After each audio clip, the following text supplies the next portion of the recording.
Overjoyed. Why am I so overjoyed? I'm overjoyed when I remember that I'm alive.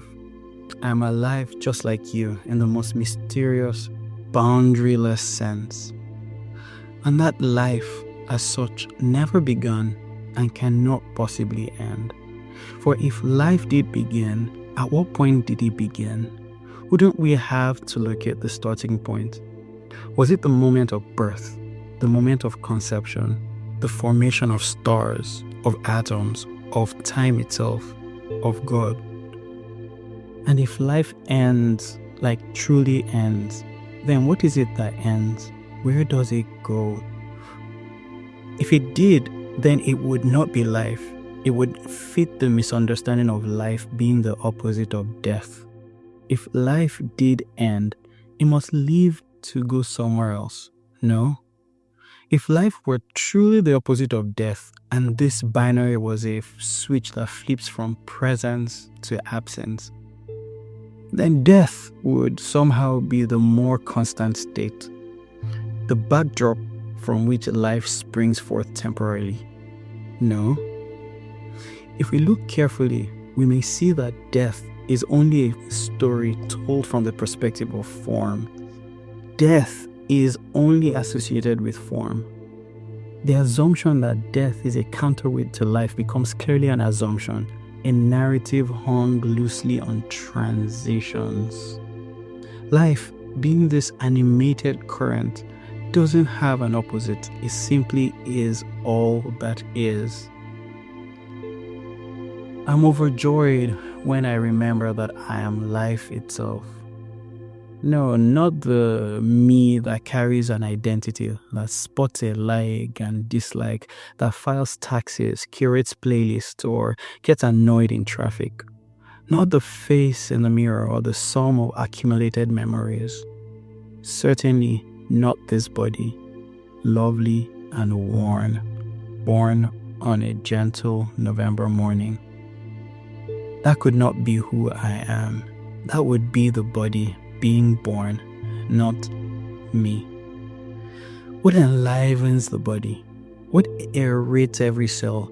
What animates each glance and gesture? That is closer to what I am. And even that language blatantly fails, because where then does this animating life come from? Is that life not who I am, who we are? Sadly, this is not a comforting philosophy despite my overjoy in articulating this. That's not the point. The point is recognizing directly how I am not, and you are not, a thing that is alive. You are aliveness itself. I'm overjoyed when I see clearly that the circumstances erupting and unfurling across the landscape of this living are nothing more than passing weather, fleeting expressions of what cannot be named. The so-called content of life, with all its laughter and tension, its schedules and surprises, it's secondary. The miracle is not what happens. The miracle is that it happens at all. And it is all being seen. Pause for a second and split your noticing in two. There's the experience, the flood of thoughts, the bite of cold air, the dread before a meeting, the pleasure of silence, all of that. And then there's the experiencer, the invisible, ever-present field to whom all these arise. Oh, go deeper. The experiencer isn't the one doing any of these things. The experiencer is the one witnessing activities that may be labeled as passively or actively. The experiencer witnesses without entanglement. The experiencer is like a screen. Experience is the movie. The screen is not affected by the movie. The movie shines on the screen. All phenomena, thoughts, sensations, emotions, actions, they pass through the flicky flickers of movies, but none stick. Not even the drama and all of my drama, or the story about what any of it means has any power to stain the experiencer.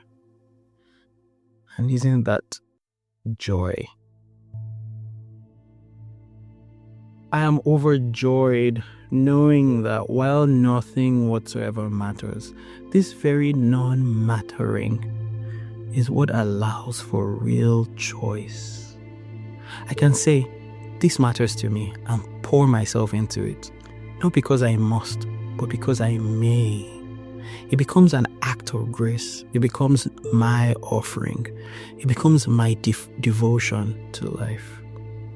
I get to say yes to a thing and then give myself to it wholeheartedly, not to prove worth, not to secure identity, but because love plays in particulars. Oh, I'm overjoyed because everything now matters. The lotioning of my ashy elbows, the soft glance at a stranger, the letting go of a petty resentment, the reply to a spam caller, the protection of my calendar, the 1-hour quick visit to my friend at lunch break, or the reply to that team's message about something that's none of my business. Oh, it all matters. All of it sanctified. The sacred is in no rush, and it misses nothing. These light and momentary trials, yes, even these, they fold into the symphony. They are notes in the great song of being, weightless in the hands of the one who sees without eyes, touches without hands, loves without condition. And so I rejoice. I rejoice not in spite of the friction, but through it. This joy is not me escaping. It is a return to the centerless center, to the place that was never lost, where nothing needs to be added, removed, or improved. Overjoyed, because I see there is no elsewhere to reach, only here, expanding, collapsing, dancing within itself.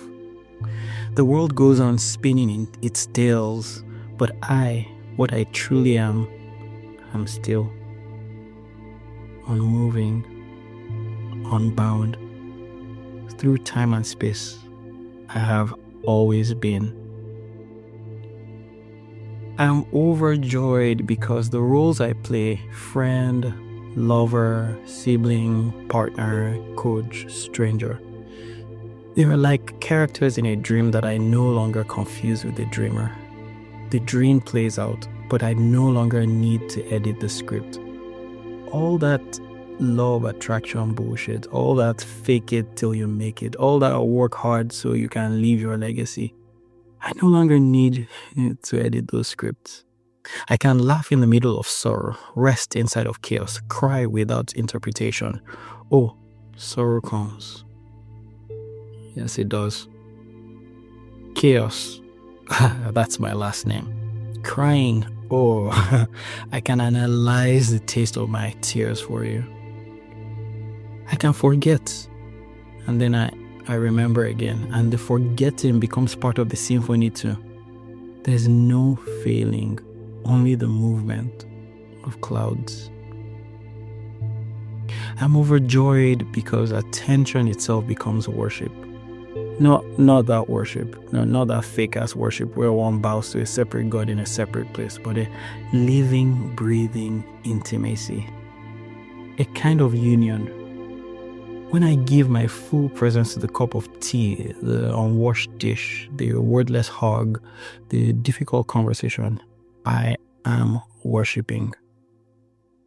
I am lighting incense on the altar of this moment. And this moment is always enough.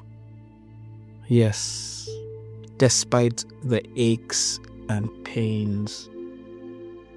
And still, I'm overjoyed. Even as sorrow sits beside me, uninvited but not unwelcome, she arrives like a fog that makes the morning quiet, softening the world into a hush. She brings nothing new, only the echo of things I thought I had already wept for. Grief, not the one that's a punishment, but grief that is itself another cloak of presence, a difficult flavor of intimacy, a different flavor of intimacy. I used to think sorrow was a thief of joy, but I see now they are siblings, twins even. One opens the door, the other walks through it. Joy stretches the heart wide and sorrow fills it. Or perhaps it's the other way around. I can no longer tell. They each bow to the same altar. Each carve the soul open so it can breathe more deeply. What joy teaches with laughter, sorrow teaches with silence. With the ache that has no clear name. I'm overjoyed because I no longer flinch at the arrival of pain. I watch it, I breathe it, I let it rest its tired head in my lap. Poor darling. Sometimes it howls, sometimes it just wants to be seen. I do not try to fix it, I do not ask it to go. And in that, it begins to shimmer, not unlike joy. The same light refracted. I'm overjoyed because sorrow has made me more honest. It stripped away the performance. It humbled the part of me that thought it could manage the mystery. It taught me how to bow, not in defeat, but in reverence. I bow to the unanswered questions. I bow to the tremble in my voice. I bow to the way my heart still opens, even after closing 1,000 freaking times. Sorrow does not interrupt joy, it deepens it. It makes it less sugar, more soil. Joy, when it returns, and it always returns, comes with roots now. It no longer floats, it has weight. It knows the terrain. It has walked with grief and not tried to outrun her. It has sat in rooms that smelled of antiseptic and still remember the color of sky. I'm overjoyed because sorrow did not destroy me. It refined me. It showed me that what I truly am cannot be harmed. That even when everything else burns away, the plans, the expectations, the sense of how life should feel, something remains quiet, vast, undiminished. That is what I rest in. That is what I call joy. And so yes, bring sorrow, bring joy, bring boredom, confusion, awe, let it all come. I'll not push any of it away. I'll live as the sky lives with its weather. Open, spacious, unafraid, and overjoyed. I'm overjoyed because time softens. It doesn't erase, it softens by being re-understood. Time no longer is the tyrant marching me toward death, but a shimmering veil through which eternity moves. Oh, a time is only present when there's movement. Eternity moves. What I thought was my life was just one way of carving a story from the infinite. I don't have to hold it all together. I don't even have to make sense of it. All of this doesn't even have to make sense. The need to be significant dissolves like mist and morning sun. What's left is enough. More than enough. More than enough. That's why I'm overjoyed. This breath is proof. No, not proof of survival, but proof of presence, of unarguable being, of unnameable light. This breath and this one, and this one, and this one. Oh, the body rises and falls. Sensations come and go. Thoughts stretch and scatter. And still Something remains, something watches, something is. And that something is what I am. I'm overjoyed because there is no arrival, no going to heaven, no going to hell, no going to paradise, no going to anything beyond this. And strangely, that's the relief. That's the punchline. That's the punch to the chest. There's no finale, no curtains to close, no applause to wait for. Just a quiet yes that echoes through every ordinary moment. Yes to the socks on the floor. Yes to the ache in my knee. Yes to my 2,000 unfinished projects. The weirdo that just texted me, the crooked painting. Yes to it all.